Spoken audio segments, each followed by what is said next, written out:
আসসালামু আলাইকুম বন্ধুরা, আশা করি সবাই সুস্থ আছেন। বন্ধুরা, সাম্প্রতিক দুর্যোগ প্রস্তুতি বিশেষজ্ঞ লেখক এবং মার্কিন বিমান বাহিনীর অভিজ্ঞ কর্মকর্তা ক্রিস্টোফার আর্টিমেজ একটি ভয়াবহ সতর্কবাণী উচ্চারণ করেছেন।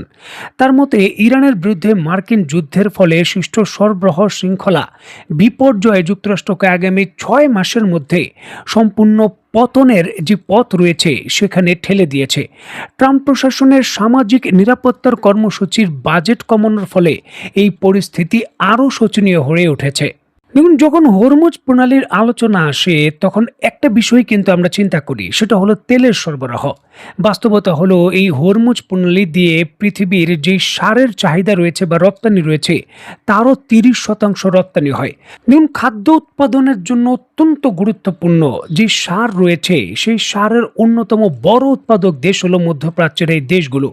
পৃথিবীর প্রায় 30% সারের রপ্তানি এই দেশগুলো করে হরমুজ প্রণালীর মাধ্যমে, যার বেশিরভাগই আমদানি করে যুক্তরাষ্ট্র এবং পশ্চিমা বিশ্ব এবং বাংলাদেশ সহ এই দেশগুলো কিছুটা আমদানি করে, যেটা কিন্তু বর্তমানে সম্পূর্ণভাবে বন্ধ।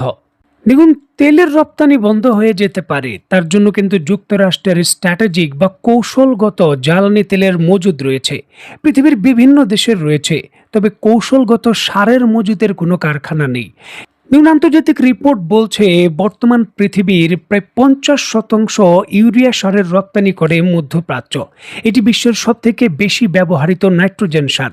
এছাড়াও অ্যামোনিয়ার উৎপাদন প্রায় 30%, ফসফেট সার বা ডিএমপি সার প্রায় 30% সৌদি একাই রপ্তানি করে। এছাড়াও সালফার প্রায় 44%। হিসাব বলছে পুরো পৃথিবীর সার রপ্তানির 30% থেকে 34% মধ্যপ্রাচ্য করে, যা বিশ্বের খাদ্য উৎপাদনে অত্যন্ত গুরুত্বপূর্ণ ভূমিকা রাখে। এমনকি যুক্তরাষ্ট্র তার 20% সারের আমদানি এই মধ্যপ্রাচ্য থেকে করে। এখন যুক্তরাষ্ট্রের যে সময়টা, এখন বীজ বপনের সময়। এখন কিন্তু নতুন করে বীজ বপন এবং ফসল উৎপাদনের সময়। প্রচুর পরিমাণে সার দরকার, আর মধ্যপ্রাচ্য থেকে সাপ্লাই করা যাচ্ছে না। চীনও সাপ্লাই কাট করে দিয়েছে, রাশিয়া সার দেবে না। সুতরাং এই জায়গায় খাদ্য সংকটও তৈরি হওয়ার একটা বড় ধরনের ঝুঁকি তৈরি হয়েছে। দ্রুত সময়ের মধ্যে এই পরিস্থিতির যদি উন্নতি না হয় তাহলে মানুষের গাড়ি ঘোড়া বা মোটর সাইকেলে শুধু থেমে যাবে না, মানুষের খাদ্য উৎপাদন ব্যবস্থা, মানুষের খাদ্যের চাহিদা, খাদ্যের সাপ্লাই, খাদ্যের দাম সকল কিছুই কিন্তু হিট করবে। এবং যুক্তরাষ্ট্রের স্থানীয় যে কৃষি রয়েছে সেখানেও এটি বড় ধরনের আঘাত করবে, কারণ যুক্তরাষ্ট্র সার আমদানিতে মধ্যপ্রাচ্যে প্রচুর পরিমাণে নির্ভরশীল। সুতরাং 3 থেকে 4 মাসের ডেডলাইনে যুক্তরাষ্ট্র একটি কঠিন পরীক্ষার মধ্যে।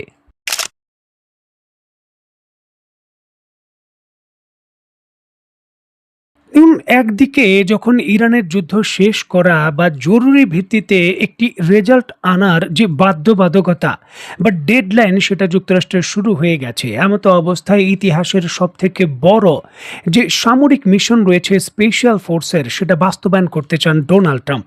প্রায় 1000 স্পেশাল ফোর্সের সদস্য দিয়ে ইরানের অভ্যন্তরে প্রবেশ করে ইরানের যে স্টক পাইল ইউরেনিয়াম রয়েছে প্রায় 450 কেজি, সেটা তিনি ছুমন্তর করে উড়িয়ে আনতে চান। আর এই জন্য ইতিহাসের সবথেকে শক্তিশালী সামরিক মিশন বাস্তবায়নের সর্বাত্মক জোরে সোরে প্রস্তুতি সম্পন্ন করছে যুক্তরাষ্ট্র। যুক্তরাষ্ট্র বলছে যে কোনো সময়ে তারা এই মিশন বাস্তবায়ন করবে। এখন প্রশ্ন হলো, এটা কি আদৌ সম্ভব? এই ইউরেনিয়াম কোথায় আছে যুক্তরাষ্ট্র কি করে জানে, আর কিভাবে এটা উদ্ধার করে আনবে? আর হামলা যেহেতু হবেই, যদি টের পায় ইরান, তাহলে কেন সেখান থেকে সরিয়ে নিচ্ছে না? এই গুরুত্বপূর্ণ টেকনিক্যাল প্রশ্নের উত্তর কি? অত্যন্ত গুরুত্বপূর্ণ এই বিষয়টিকে কেন্দ্র করে রয়টার্স তাদের প্রতিবেদনে বলছে যে এই 440 কেজি বা 450 কেজি যে ইউরেনিয়াম রয়েছে, এটি ইরানের যে ইস্পাহান রয়েছে তার টানেল কমপ্লেক্সের পাহাড়ের ভূগর্ভস্থ যে সুড়ঙ্গ রয়েছে সেখানে বর্তমানে সুরক্ষিত আটকা পড়ে রয়েছে। এখন হামলার কারণে সেই স্থাপনাটি ক্ষতিগ্রস্ত এবং টানেলগুলো বন্ধ হয়ে গেছে, এমনটা হলো দাবি। এখন যুক্তরাষ্ট্রের স্পেশাল ফোর্স যদি সেখানে অতর্কিত আক্রমণও করে, সেই টানেল মাটির নিচে যে আটকা পড়ে রয়েছে বা বন্ধ হয়ে গেছে সেটা প্রায় 300 ফিটের মতো, সেটাকে নতুন করে খনন করতে হবে। মানে আপনাকে বুলডোজার নিয়ে এবং বড় বড় যন্ত্রপাতি নিয়ে সেগুলোকে খনন করে তার ভেতরে প্রবেশ করে সেখান থেকে উদ্ধার করতে হবে। বিষয়টা এমন নয় যে আপনি আপনার স্পেশাল ফোর্স নিয়ে গেলেন, 10 মিনিট 20 মিনিট বা 1 ঘন্টার মধ্যে মিশন পরিচালনা করলে চলে আসলেন। এখানে হামলা করে ওই অঞ্চল প্রথমে দখল করতে হবে, তারপর সেখানে টানেল বোরিং করতে হবে, তারপর সেখান থেকে এগুলো উদ্ধার করতে হবে। মানে ইতিহাসের সবথেকে জটিল এবং সবথেকে চ্যালেঞ্জিং মিশন হলো এটি। এটি পরিচালনা করতে হলে ওই পুরো এলাকা প্রথমে দখল করে লজিস্টিক সাপোর্টও প্রেরণ করতে হবে, যেটা একটি জটিল বিষয়। বুলডোজার এবং বড় বড় মেশিনও কিন্তু সেখানে উড়িয়ে নিয়ে যেতে হবে এবং ইরানের একেবারে মধ্যভাগে অবস্থিত ইস্পাহানের ভেতর টানা অন্তত পক্ষে 4 থেকে 5 দিন এই কাজ করতে হবে যুক্তরাষ্ট্রের সেনাবাহিনীকে।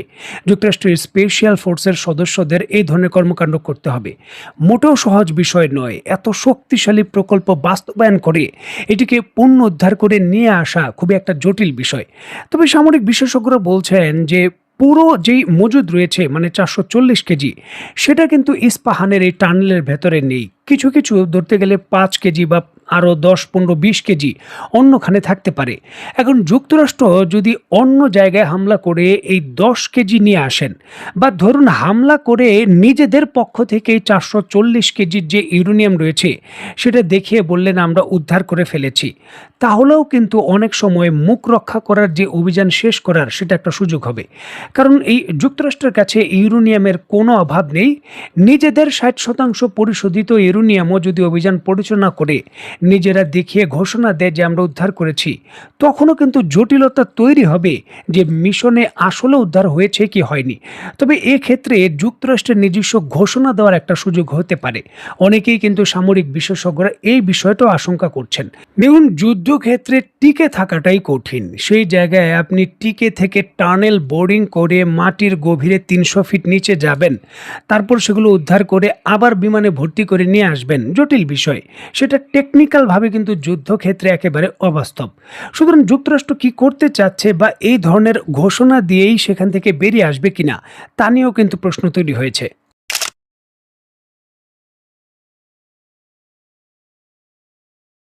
মধ্যপ্রাচ্য বা পৃথিবীর যে কোনো প্রান্তেই যুক্তরাষ্ট্র যত ধরনের মিশন পরিচালনা করেছে, সকল মিশনেই যুক্তরাজ্য সরাসরি প্রত্যক্ষভাবে প্রথম দেশ হিসেবে অংশগ্রহণ করেছে। এখন ইতিহাসের সর্ববৃহত্তম উদ্ধার অভিযান, এই ইউরেনিয়াম উদ্ধার অভিযান যুক্তরাষ্ট্র করতে চায়, যেখানে 1000-এর বেশি প্যারাট্রুপার্স এবং স্পেশাল ফোর্সের সদস্য অংশগ্রহণ করতে পারে, এমনটা কিন্তু আশঙ্কা করা হচ্ছে। তবে এক্ষেত্রে যুক্তরাজ্য সাফ সাফ জানিয়ে দিয়েছে তারা তাদের কোনো সেনা সদস্য এই মিশন বা ইরানের বিরুদ্ধে কোনো পদাতিক মিশনে প্রেরণ করবে না, পরিষ্কারভাবে জানিয়ে দিয়েছে, যেটি যুক্তরাষ্ট্রের এই ধরনের বড় পদক্ষেপের ক্ষেত্রে একটি হতাশাজনক বিষয়। কারণ দুই পক্ষই দীর্ঘদিন ধরে এই ধরনের মিশন পরিচালনা করার জন্য একে অন্যকে সহযোগিতা করছে এবং তারা ট্রেনিংও নিয়েছে বহুবার। মধ্যপ্রাচ্যের সার্বিক পরিস্থিতি যখন এমন একটি স্থিতিতে এসে দাঁড়িয়েছে, এমতো অবস্থায় জরুরি ভিত্তিতে যুদ্ধ থামানোর জন্য পাকিস্তান, মিশর, সৌদি আরব এবং তুরস্ক, এই 4 মুসলিম দেশের যে পররাষ্ট্রমন্ত্রী রয়েছেন তারা জরুরি বৈঠক করেছেন। তারা এই বিষয়ে স্ট্র্যাটেজিকভাবে কৌশল প্রণয়নের ব্যাপারে চেষ্টা করছেন যাতে যুদ্ধ থামে। দেখার বিষয়ে তাদের এই যে প্রক্রিয়া রয়েছে এবং পদক্ষেপ রয়েছে সেটা কতটা আলোর মুখ দেখে। তো বন্ধুরা, আজকের মতো বিদায়। নতুন কোনো ভিডিও নিয়ে আবার দেখা হবে। সে পর্যন্ত সবাই ভালো থাকবেন, সুস্থ থাকবেন এবং বাংলাদেশকে ভালোবাসবেন। আল্লাহ হাফেজ।